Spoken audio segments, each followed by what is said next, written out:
Xavier Barret, pour le Cameroun, il y avait aussi quand même cette pression populaire qui, comme en parlait Hervé, a peut-être un peu pesé dans cette rencontre.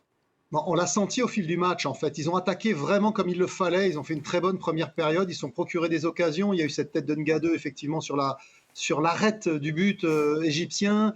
Il y a eu ces occasions pour Karl Toko Ekambi notamment, et une autre aussi pour Michael Ngadeu, qui a vraiment fait un très gros match. Et puis en deuxième période, ils ont commencé à douter. Puis au cours de la prolongation, même si la première période de prolongation, ils ont été un petit peu plus entreprenants, mais au fil du match, ils avaient la peur de perdre. Ils se sont laissés envahir par la peur de perdre, cette peur de mal faire. Et à l'arrivée, ça s'est vu dans la séance de tir au but, où sur 4 tireurs, vous en avez 3 qui ratent, ce qui est quand même rarissime.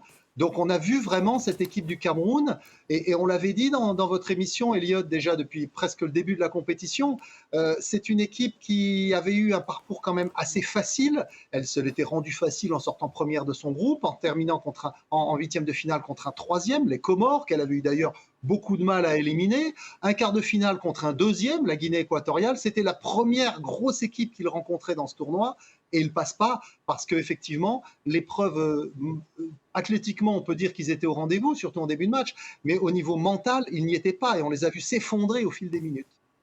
Avec- Oui, effectivement, enfin, la difficulté a été, je pense, au-delà du mental des joueurs, c'est que même le sélectionneur n'a pas fait de bons choix finalement parce que les 3 tireurs qui ratent sont rentrés en cours de jeu. Donc en fait, quelque part, c'est comme si ça n'avait pas été, c'est un scénario qui n'avait pas été prévu. Évidemment, sur 120 minutes, c'est compliqué de décider de savoir absolument quels sont les 5 tireurs à la fin, mais on a l'impression vraiment que là, sur le coup, il y a eu qu'il y a eu d'amateurisme, qu'il y a peut être préparé, une impréparation, parce que vraiment 3 tireurs, Clayton Dier, bon, c'est un attaquant, il a l'habitude de tirer, mais on a quand même Moukoudi et Léa Sidiki qui n'avaient quasiment pas de minutes de jeu durant cette compétition qui tirent, et oui, ça, voilà, c'est un petit peu ça.